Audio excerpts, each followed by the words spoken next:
ଆଜି ଯାହାକୁ ଆପଣ ସଫଳ ବୋଲି ଦେଖୁଛନ୍ତି ଅତୀତରେ ସେ ସଂଘର୍ଷ କରୁଥିଲା ଆଉ ଆଜି ଆପଣ ସଂଘର୍ଷ କରୁଛନ୍ତି। ସଫଳତା ଆପଣଙ୍କୁ ନିଶ୍ଚିତ ମିଳିବ। ନମସ୍କାର ବନ୍ଧୁଗଣ, ମୁଁ ସାଗର, କଳାକାର ସାଗର ସଙ୍ଗମ ଆଷ୍ଟ୍ରୋଲୋଜି ଜ୍ୟୋତିଷ ଜ୍ଞାନ ଆଣ୍ଡ କର୍ମ ଚ୍ୟାନେଲକୁ ଆପଣମାନଙ୍କୁ ସ୍ୱାଗତ ଜଣାଉଛି। ଆଜି ଆମେ ଆଲୋଚନା କରିବା କର୍କଟ ରାଶିର ବ୍ୟକ୍ତିବିଶେଷମାନଙ୍କର ଏହି 2026 ମସିହା ମେ ମାସ କିପରି କଟିବ। ଗ୍ରହମାନଙ୍କର ସ୍ଥିତି କ'ଣ ରହିଛି, ନବଗ୍ରହମାନେ କି ଫଳ ଦେବେ, ସବୁକିଛି ଶିକ୍ଷା, ସ୍ୱାସ୍ଥ୍ୟ, love relation, married life, finance, job or profession ଏବଂ ବିଜନେସ୍ ବିଷୟରେ ଡିଟେଲ୍ସରେ ଆଲୋଚନା କରିବା। ଆସନ୍ତୁ ପ୍ରଥମେ ନଜର ପକାଇବା ଗ୍ରହ ଗୋଚର ସ୍ଥିତି ଉପରେ। ଆପଣଙ୍କର ରାଶିରୁ ଦ୍ୱିତୀୟ ଭାବରେ କେତୁ ଅବସ୍ଥାନ କରିଛନ୍ତି। ଅଷ୍ଟମରେ ଅଛନ୍ତି ରାହୁ, ନବମରେ ଅଛନ୍ତି ଶନି ମଙ୍ଗଳ, ଦଶମରେ ଅଛନ୍ତି ରବି ଓ ବୁଧ, ଏକାଦଶରେ ଅଛନ୍ତି ଶୁକ୍ର ଏବଂ ଦ୍ୱାଦଶରେ ବୃହସ୍ପତି ଅବସ୍ଥାନ କରିଛନ୍ତି। ମେ 15 ତାରିଖ ଠାରୁ ରବି ଏବଂ ବୁଧ ରହିବେ ବୃଷ ରାଶିରେ। ମଙ୍ଗଳ ମେ 11 ତାରିଖ ଠାରୁ ରହିବେ ନିଜର ସ୍ୱରାଶି ମେଷରେ। ଶୁକ୍ର ମେ 14 ତାରିଖ ଠାରୁ ରହିବେ ମିଥୁନ ରାଶିରେ। ବନ୍ଧୁଗଣ, ଏହି ବିଚାର ଜନ୍ମ ରାଶି ଚନ୍ଦ୍ର ରାଶିକୁ ଆଧାର କରି କରାଯାଇଛି। ଯେଉଁମାନଙ୍କର କର୍କଟ ରାଶି ଓ କର୍କଟ ଲଗ୍ନ, ସେମାନଙ୍କ ପାଇଁ ଏହି ଭିଡ଼ିଓ ଅଧିକ ଫଳପ୍ରଦ ହେବ ବୋଲି ଆମର ଆଶା ଓ ବିଶ୍ୱାସ। ପ୍ରଥମେ ଆଲୋଚନା କରିବା ଏହି ମେ ମାସରେ କର୍କଟ ରାଶିର ବ୍ୟକ୍ତିବିଶେଷମାନଙ୍କର ସ୍ୱାସ୍ଥ୍ୟ ଅବସ୍ଥା କିପରି ରହିବ। ଆପଣଙ୍କ ରାଶିକୁ ରୋଗ ଭାବର ଅଧିପତି ହେଲେ ବୃହସ୍ପତି। ବୃହସ୍ପତି ଅଛନ୍ତି ଦ୍ୱାଦଶ ଭାବରେ ମିଥୁନ ରାଶିରେ। ଦ୍ୱାଦଶ ଭାବ ହେଉଛି ବ୍ୟୟର ଭାବ, ହସ୍ପିଟାଲର ଭାବ, ହିଡେନ୍ ହେଲ୍ଥ ଇସ୍ୟୁର ଭାବ। ଯଦି କିଛି ପୁରୁଣା ରୋଗ ଅଛି, ସମସ୍ୟା ଅଛି, ଯଦି କିଛି ହିଡେନ୍ ହେଲ୍ଥ ଇସ୍ୟୁ ଅଛି, ସମସ୍ୟା ବଢ଼ିପାରେ। ମେଡ଼ିକାଲ ଏକ୍ସପେନ୍ସେସ୍ ଦେଖାଉଛି। ମେଣ୍ଟାଲ ଷ୍ଟ୍ରେସ୍ ତ ରହିବ, ଥକାପଣ ରହିବ। ଆଉ ହଁ, ଅଷ୍ଟମ ସ୍ଥାନରେ ରାହୁ ଅବସ୍ଥାନ କରିଛନ୍ତି। ଅଷ୍ଟମ ଭାବ ହେଉଛି ଗୁପ୍ତ ସ୍ଥାନ, ତେଣୁ ଅଚାନକ କିଛି ହେଲ୍ଥ ଇସ୍ୟୁ ଆସିପାରେ। ଇନଫେକ୍ସନ୍, ଆଲର୍ଜି, ସ୍କିନ୍ ପ୍ରୋବ୍ଲେମ୍ ରହିବ। କିଛି ଲୋକଙ୍କର ମେଡ଼ିସିନ ରିଆକ୍ସନ୍ ମଧ୍ୟ କରିପାରେ। ଅଜଣା ଭୟ ମନରେ ସୃଷ୍ଟି ହେବ, ଏଙ୍ଗ୍ଜାଇଟି ଅଧିକ ରହିବ। ଏହି ମାସରେ ମୁଖ୍ୟତଃ କର୍କଟ ରାଶିର ଲୋକମାନଙ୍କର ସ୍ୱାସ୍ଥ୍ୟ ସମସ୍ୟା କହିଲେ gas, acidity, digestion problem, over thinking, weakness, ନିଦ୍ରାହୀନତା ଏବଂ ଫ୍ୟାଟ୍ ମଧ୍ୟ ବଢ଼ିଯାଇପାରେ। ମୁଡ୍ ସୁଇଂ ତ ରହିବ, ତା ସହିତ ଇନସୋମିନିଆ ଡେଭଲପ୍ କରିପାରେ। ଅଷ୍ଟମରେ ରାହୁ ଥିବାରୁ ଇଣ୍ଟରନାଲ ଅର୍ଗାନରେ କିଛି ଇନଫେକ୍ସନ୍ ହୋଇପାରେ। ଡଷ୍ଟ ଆଲର୍ଜି ରହିବ, ତା ସହିତ ଖାଦ୍ୟ ସମ୍ବନ୍ଧିତ କିଛି ଇନଫେକ୍ସନ୍ ମଧ୍ୟ ହୋଇପାରେ। ଯଦି ଆପଣ କିଛି ବାହାରୁ ଖାଦ୍ୟ ଖାଇଦେଲେ ତାହେଲେ ସେ ରିଆକ୍ସନ୍ କରିପାରେ। କେହି ସିଜନାଲ ଫେଭରରେ ପଡ଼ିପାରନ୍ତି, କୋଲ୍ଡ କଫ୍ରେ ପଡ଼ିପାରନ୍ତି। ଲୋ ଇମ୍ୟୁନିଟି ଫିଲିଂସ୍ ଆସିବ। ଯେଉଁମାନେ ଓଲ୍ଡ ଏଜ୍ରେ ଅଛନ୍ତି, ବ୍ୟାକ୍ ପେନ୍, ନି ପେନ୍, ଲେଗ୍ ପେନ୍ ଏସବୁ ରହିବ। ଜେନେରାଲ ଟାୟାର୍ଡନେସ୍ ମଧ୍ୟ ରହିବ। ଯଦିଓ ମେଜର ହେଲ୍ଥ ଇସ୍ୟୁ କିଛି ନାହିଁ, ତଥାପି ମାସ ସାରା ଏମିତି ଛୋଟ ମୋଟ ହେଲ୍ଥ ଇସ୍ୟୁ ତ ରହିବ। ଯେଉଁମାନେ ଅଲରେଡ଼ି ହେଲ୍ଥ ପ୍ରୋବ୍ଲେମ୍ ଦେଇ ଗତି କରୁଛନ୍ତି, ପୁରୁଣା ରୋଗ କିଛି ଅଛି, ମେଜର ହେଲ୍ଥ ଇସ୍ୟୁ ଯେଉଁମାନଙ୍କର ଅଛି, ଟ୍ରିଟମେଣ୍ଟରେ ଅଛନ୍ତି, ଯଦି ନେଗ୍ଲେକ୍ଟ କଲେ ହେଲ୍ଥରେ ନେଗେଟିଭ୍ ଇମ୍ପାକ୍ଟ ପକାଇପାରେ। ଅଷ୍ଟମରେ ରାହୁ ଥିବାରୁ ମେଡ଼ିସିନ ରିଆକ୍ସନ୍ କରିପାରେ, ଆଗରୁ ବି କହୁଥିଲି। ସାଧାରଣ ବର୍ଗ ଲୋକମାନଙ୍କ କଥା ଯଦି କହିବି, 60% ସ୍ୱାସ୍ଥ୍ୟ ଭଲ ରହିବ। ଯଦି ଲାଇଫଷ୍ଟାଇଲ୍ ଠିକ୍ ରଖିବେ, ମାସଟି ସୁଖରେ ନିରୋଗରେ କଟିବ। ଛୋଟ ମୋଟ ହେଲ୍ଥ ଇସ୍ୟୁ ଆସିବ, ମାଇନର, ମେଜର ସେମିତି କିଛି ନାହିଁ। ଏବେ ଆଲୋଚନା କରିବା ଶିକ୍ଷା ବିଷୟରେ। ପଞ୍ଚମ ଭାବ ଶିକ୍ଷାର ଭାବ। ପଞ୍ଚମାଧିପତି ମଙ୍ଗଳ ଅଛନ୍ତି ନବମ ଭାବରେ। Higher study, competitive exam, spiritual learning ପାଇଁ ଇଣ୍ଟରେଷ୍ଟ ବଢ଼ିବ। ଲକ୍ ସପୋର୍ଟ ମିଳିବ, କିନ୍ତୁ କନସିଷ୍ଟେନ୍ସି ଦରକାର। ଟିଚର୍ସ, ମେଣ୍ଟର୍ସଙ୍କର ହେଲ୍ପ ମିଳିବ। ପ୍ରିପାରେସନ୍ ଷ୍ଟ୍ରଙ୍ଗ ହେବ। ମେ 11 ପରେ ମଙ୍ଗଳ ରହିବେ ଦଶମ ଭାବରେ ସଗୃହୀ ହେଇକି। ଏହା ବହୁତ ପାୱାରଫୁଲ୍ ପୋଜିସନ୍। ବିଦ୍ୟାର୍ଥୀମାନଙ୍କର ପାଠପଢ଼ାରେ ଫୋକସ୍ ଆସିବ। କନଫିଡେନ୍ସ ଲେଭେଲ୍ ହାଇ ରହିବ। ଷ୍ଟ୍ରଙ୍ଗ ଡିଟରମିନେସନରେ ଆଗକୁ ବଢ଼ିବେ। ଏନର୍ଜି ଫ୍ଲୋ ଭଲ ରହିବ। କମ୍ପିଟେଟିଭ୍ ଏକ୍ଜାମ୍, ଜେଇ, ନିଟ୍, ଗଭର୍ଣ୍ଣମେଣ୍ଟ ଏକ୍ଜାମ୍ ପାଇଁ ଭଲ ସମୟ ରହିଛି। Career oriented study like technical field, engineering line, medical, civil services ଏସବୁରେ ଗ୍ରୋଥ୍ ଭଲ ହେବ। ଡିସିସନ୍ ମେକିଂ ପାୱାର ଷ୍ଟ୍ରଙ୍ଗ ହେବ। ହାର୍ଡ଼ୱାର୍କ କଲେ ସିଓର ସକ୍ସେସ୍ ଅଛି। ର୍ୟାଙ୍କ ଭଲ ରହିବ। ସିଲେକ୍ସନ୍ ଚାନ୍ସ ଭଲ ଅଛି। ନ୍ୟୁ ଆଡ଼ମିସନ୍ ମଧ୍ୟ କରିପାରନ୍ତି। ଏକ୍ଜାମ୍ରେ ଭଲ ମାର୍କ ମଧ୍ୟ ଆଣିପାରନ୍ତି। ସେହିପରି ନବମ ଭାବ ଉଚ୍ଚଶିକ୍ଷାର ଭାବ।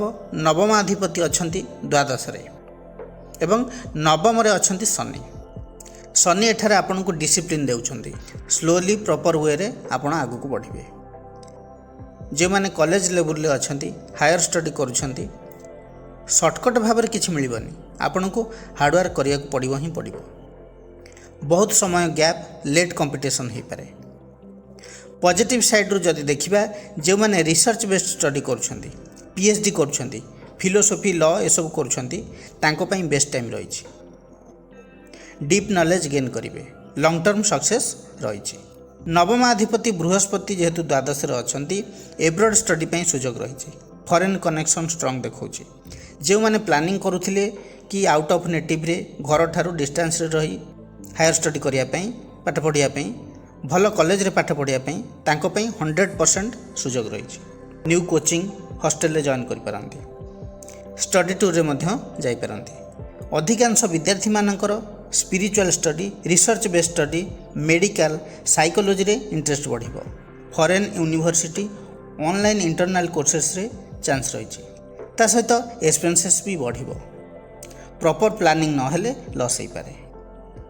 एही मासरे एब्रॉड स्टडी रो चांस तो रहउछि। सडन लोन मध्य मिल जाई पारे। किंतु शनि जेहेतु डिले रो कारक ग्रह वीजा डिले हो पारे डॉक्यूमेंट इश्यू हो पारे।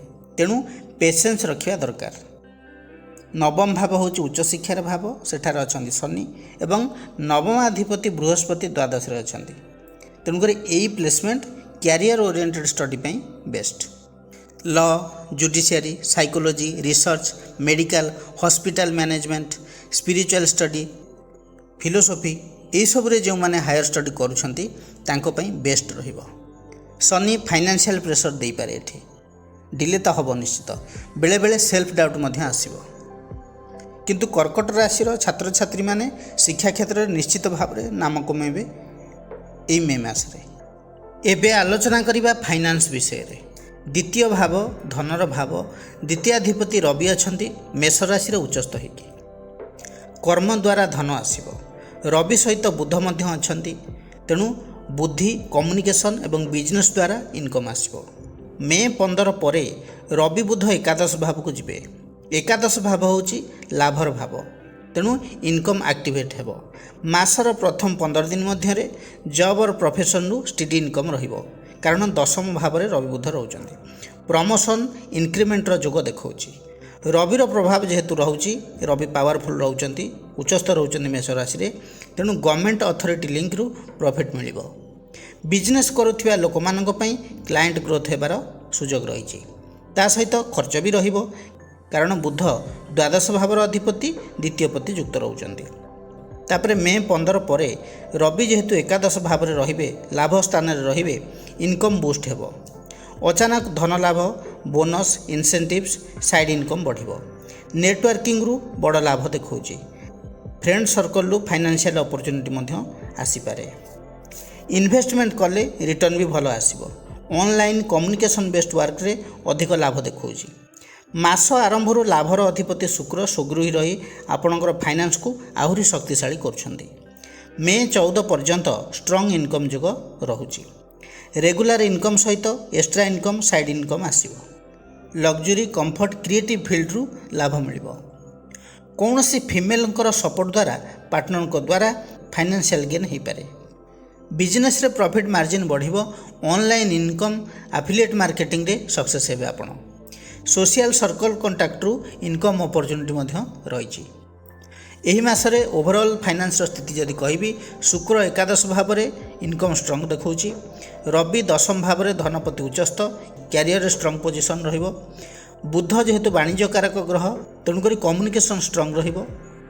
आउ हाँ बुध किंतु द्वादश अधिपति जेहेतु धनपति युक्त रहउचंती। यही मास सारा इनकम सोर्स मल्टीपुल हम एथिरे सन्देह नहीं। किंतु लग्जरी खर्च बढ़िबो। शॉपिंग रे ट्रैवलिंग रे ए सब रे खर्च हो पारे। रिलेशनशिप रे इमोशनल स्पेंडिंग मध्य आपण करि पारंती। प्रॉफिट आसिले सेव करंतु नहले हाथ रे रहइबनी। ओवरऑल जदि कहबी एही मासरे कर्कट राशि रो व्यक्ति विशेषकर फाइनेंशियल स्टेटस बहुत भल रहइबो।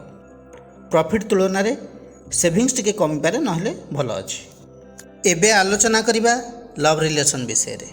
पंचम भाव लव रिलेशन भाव पंचमाधिपति मंगल अछंती नवम भाव रे शनि युक्त होइकी। लंग डिस्टेंस लव किंबा कार्मिक बॉन्डिंग देखाଯିବ। डेस्टिनी कनेक्शन देखौछि। मंगल जेहेतु शनियुक्त अछंती, शनि हेउचंती कर्कट राशि को सप्तम भावर अधिपति, तेणु रिलेशनशिप रे सीरियसनेस कमिटमेंट रहिबो। आउ ता सहित मझिरे मझिरे मिसअंडरस्टैंडिंग भी देखौछि। कारण कौन ना शनि एवं मंगल परस्पर शत्रु। मे 11 पर मंगल निज गृह मेषरे दशम भाव में रहिबे। लव ठारू क्यारियर गोल उपरे अधिक फोकस बढ़िबो। इगो क्लास किंबा डोमिनेटिंग इश्यू आसीपारे।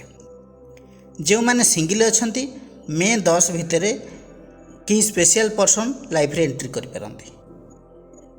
हुए तो travelling, tour, educational institution, college, tutorial, online platform द्वारा संपर्क सृष्टि हो पारे। मे 11 पर अट्रैक्शन बढ़िबो, किंतु लॉन्ग टर्म कमिटमेंट हेबार चांस बहुत कम। क्रॉस रही पारे बट स्टेबल रिलेशन नुह। लव केस रे जल्दीबाजी रे किसी डिसीजन नियंतु नहीं, टाइम टिके नियंतु।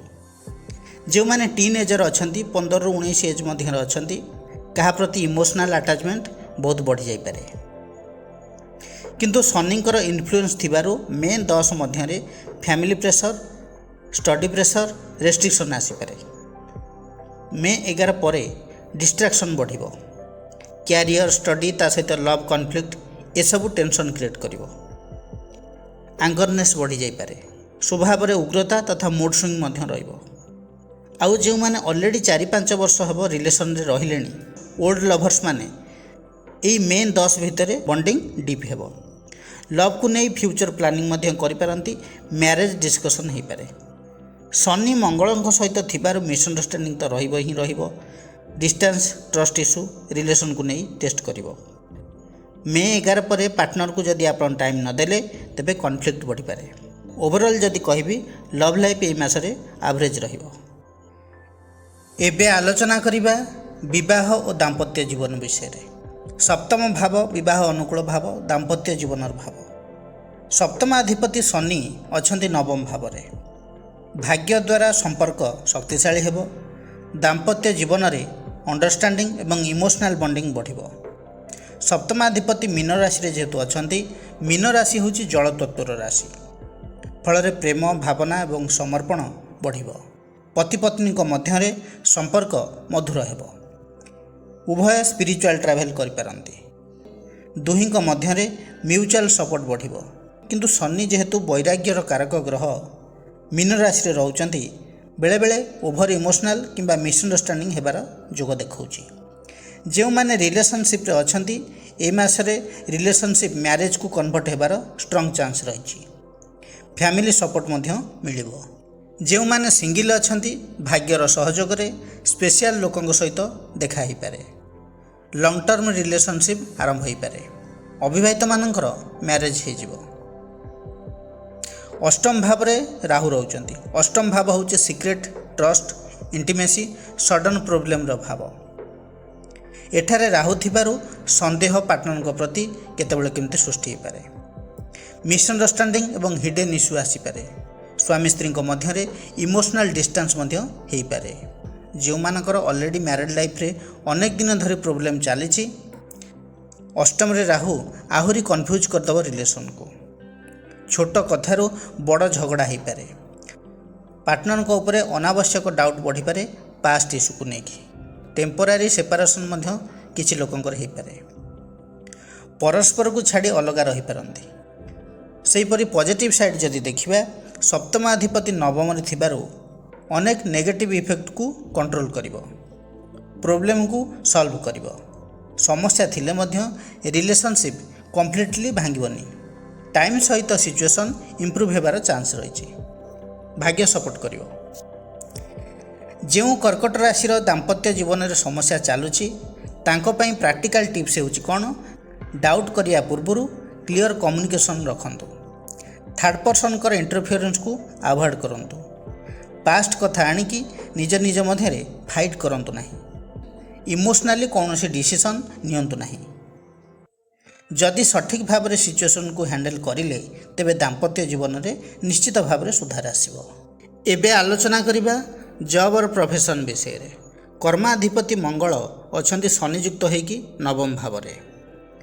मंगल होचंती energetic planet, action oriented planet, career planet.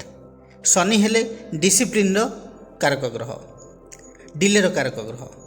ଉଭୟ ନବମ ଭାବରେ ଥିବାରୁ ହାର୍ଡ଼ୱାର୍କ ସହିତ ଲକ୍ ଫେଭର କରିବାର ଯୋଗ ଦେଖାଉଛି। କିନ୍ତୁ ଶନି ଥିବାରୁ ସକ୍ସେସ୍ ସ୍ଲୋ ଆସିବ ବଟ୍ ଷ୍ଟେବୁଲ୍ ରହିବ। ଜବ୍ରେ ପ୍ରେସର ଟିକେ ବଢ଼ିପାରେ। ବସ୍ କିମ୍ବା ସିନିୟରଙ୍କ ସହିତ ସିରିୟସ୍ ଡିସ୍କସନ୍ ହେବ। ଫରେନ୍ କିମ୍ବା ହାୟର ଅଥରିଟିରୁ ଚାନ୍ସ ଆସିପାରେ। ଦଶମ ଭାବରେ ରବି ବୁଧ ଏକାଠି ରହୁଛନ୍ତି ମେ 15 ତାରିଖ ପର୍ଯ୍ୟନ୍ତ। ରବି ଉଚ୍ଚସ୍ଥ ରହୁଛନ୍ତି। ପ୍ରମୋସନ୍, ରେକଗ୍ନିସନ୍, ଲିଡରସିପ୍ ଚାନ୍ସ ମିଳିବ। ବୁଧଙ୍କ ସହିତ ରବି ଥିବାରୁ କମ୍ୟୁନିକେସନ୍, ବିଜନେସ୍, ଇଣ୍ଟେଲିଜେନ୍ସ ଫିଲ୍ଡରେ ଗ୍ରୋଥ୍ ରହିଛି। ମେ 15 ତାରିଖ ଭିତରେ ଗଭର୍ଣ୍ଣମେଣ୍ଟ ଜବ୍, ଅଥରିଟି, ମ୍ୟାନେଜମେଣ୍ଟ ଫିଲ୍ଡରେ ଭଲ ସମୟ ରହିଛି। ଇଣ୍ଟରଭ୍ୟୁ ଏକ୍ଜାମ୍ ଯଦି ଦେଉଥିଲେ ତେବେ ସକ୍ସେସ୍ ହେବାର ଚାନ୍ସ ହାଇ ରହିଛି। ଯେଉଁମାନେ ଜବ୍ କରିଛନ୍ତି ଅଫିସରେ ରେସ୍ପେକ୍ଟ ସେମାନଙ୍କର ବଢ଼ିବ। ମେ 11 ତାରିଖ ପରେ ମଙ୍ଗଳ ଦଶମ ସ୍ଥାନରେ ରହିବେ ମେଷ ରାଶିରେ। ସ୍ୱଗୃହରେ ମଙ୍ଗଳ ରହିବେ। ରୁଚକ ନାମକ ମହାପୁରୁଷ ଯୋଗ ମଙ୍ଗଳ ଏଠି ରହି ସୃଷ୍ଟି କରିବେ। ଫଳରେ କ୍ୟାରିୟରରେ ସଡନ୍ ଗ୍ରୋଥ୍ ରହିବ। ନ୍ୟୁ ଜବ୍ ଅପରଚ୍ୟୁନିଟି ଆସିପାରେ। କମ୍ପିଟେଟିଭ୍ ଏକ୍ଜାମ୍ରେ ଏନର୍ଜି ଏବଂ କନଫିଡେନ୍ସ ବଢ଼ିବ। ଏହି ମାସରେ ଗଭର୍ଣ୍ଣମେଣ୍ଟ ଜବ୍ ପାଇଁ ଆଶାୟୀ ଜାତକ ଜାତିକାମାନଙ୍କ ପାଇଁ ଅନୁକୂଳ ସମୟ ରହିଛି।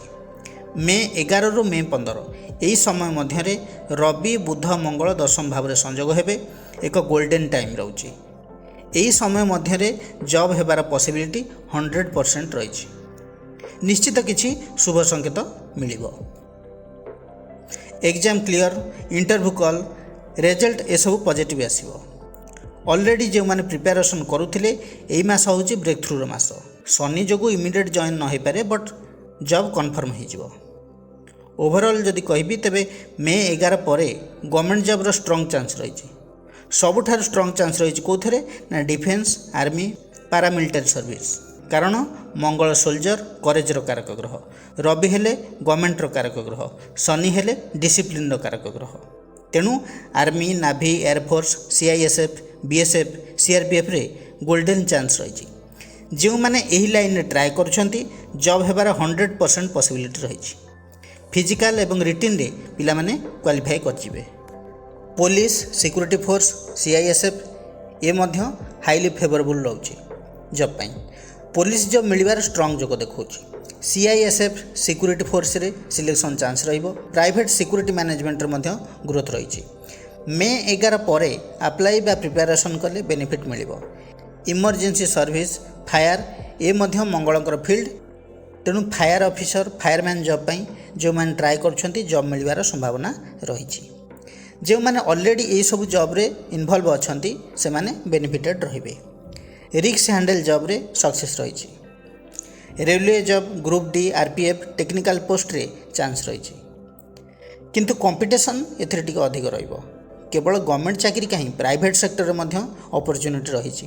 Company security, supervisor, technical service, mechanical work, operations, management field work, outdoor job ପାଇଁ ମଧ୍ୟ ସୁଇଟେବୁଲ୍ ଟାଇମ୍ ରହିଛି। ଜବ୍ ମଧ୍ୟ ମିଳିଯିବ। ସବୁଠାରୁ ଷ୍ଟ୍ରଙ୍ଗ ଫିଲ୍ଡ ଯଦି କହିବି ଏହି ମାସରେ defence, police, CISF, fire, security, railway. ତେଣୁ ମେ 11 ପରେ ଗୋଲ୍ଡେନ୍ ଅପରଚ୍ୟୁନିଟି ରହିଛି କର୍କଟ ରାଶିର ଜାତକ ଜାତିକାମାନଙ୍କ ପାଇଁ ଜବ୍ ପ୍ରଫେସନ୍ କ୍ଷେତ୍ରରେ। ଏବେ ଆଲୋଚନା କରିବା ବିଜନେସ୍ ବିଷୟରେ। ସପ୍ତମ ଭାବ ବିଜନେସ୍ର ଭାବ। ସପ୍ତମାଧିପତି ଶନି ଅଛନ୍ତି ନବମ ଭାବରେ ମୀନ ରାଶିରେ। ବିଜନେସ୍ରେ ସ୍ଲୋ ଗ୍ରୋଥ୍ ଟିକେ ଦେଖାଉଛି। ଭାଗ୍ୟ ତୁରନ୍ତ ସହଯୋଗ କରିବ ନାହିଁ। କିନ୍ତୁ ହାର୍ଡ଼ୱାର୍କ କେବେ ବୃଥା ବି ଯିବନି। ଲଙ୍ଗ୍ ଟର୍ମ ବିଜନେସ୍ ପାଇଁ ଏ ପୋଜିସନ୍ ବହୁତ ଭଲ। ବିଗ୍ ଡିସିସନ୍ ନେବାରେ ଆପଣ ଲେଟ୍ କରିବେ କିନ୍ତୁ ସେଇଟା ଆପଣଙ୍କୁ ଲସ୍ ଠାରୁ ବଞ୍ଚାଇବ। ଏହି ମାସରେ construction, real estate related business, iron, oil, machinery, education, consultancy, online communication related ବିଜନେସ୍ରେ ଷ୍ଟେବୁଲ୍ ଗ୍ରୋଥ୍ ରହିଛି। ଯେଉଁମାନେ ଏହି ବିଜନେସ୍ କରୁଛନ୍ତି ସେମାନେ ଲାଭବାନ ହେବେ। ଯେଉଁମାନେ ପାର୍ଟନରସିପ୍ ବିଜନେସ୍ କରୁଛନ୍ତି ଟ୍ରଷ୍ଟ ଇସ୍ୟୁ, ମିସ୍ଅଣ୍ଡରଷ୍ଟାଣ୍ଡିଂ ହେବାର ସମ୍ଭାବନା ରହିଛି। ପାର୍ଟନରଙ୍କ ଦ୍ୱାରା ଡିଲେ କିମ୍ବା ସ୍ଲୋ ରେସ୍ପନ୍ସ ମିଳିବ। ଲିଖିତ ଏଗ୍ରିମେଣ୍ଟ ଛଡ଼ା ଆଉ କିଛି କରନ୍ତୁ ନାହିଁ। ମେ 15 ତାରିଖ ପରେ ପାର୍ଟନରସିପ୍ରେ ଇମ୍ପ୍ରୁଭମେଣ୍ଟ ଆସିବ। ପାର୍ଟନରସିପ୍ ବିଜନେସ୍ କରୁଥିବା ସମସ୍ତ କର୍କଟ ରାଶିର ଲୋକଙ୍କୁ ଆଡ଼ଭାଇସ୍ ରହିବ କି ବ୍ଲାଇଣ୍ଡ ଇନଭେଷ୍ଟମେଣ୍ଟ କରନ୍ତୁ ନାହିଁ। ଫ୍ୟାମିଲି ରିଲେଟିଭ୍ସଙ୍କ ସହିତ ବିଜନେସ୍ କରୁଛନ୍ତି ଯଦି ତେବେ କେୟାରଫୁଲ୍ ରୁହନ୍ତୁ। ଲିଗାଲ୍ ଡକୁମେଣ୍ଟ ଚେକ୍ କରି କାମ କରନ୍ତୁ।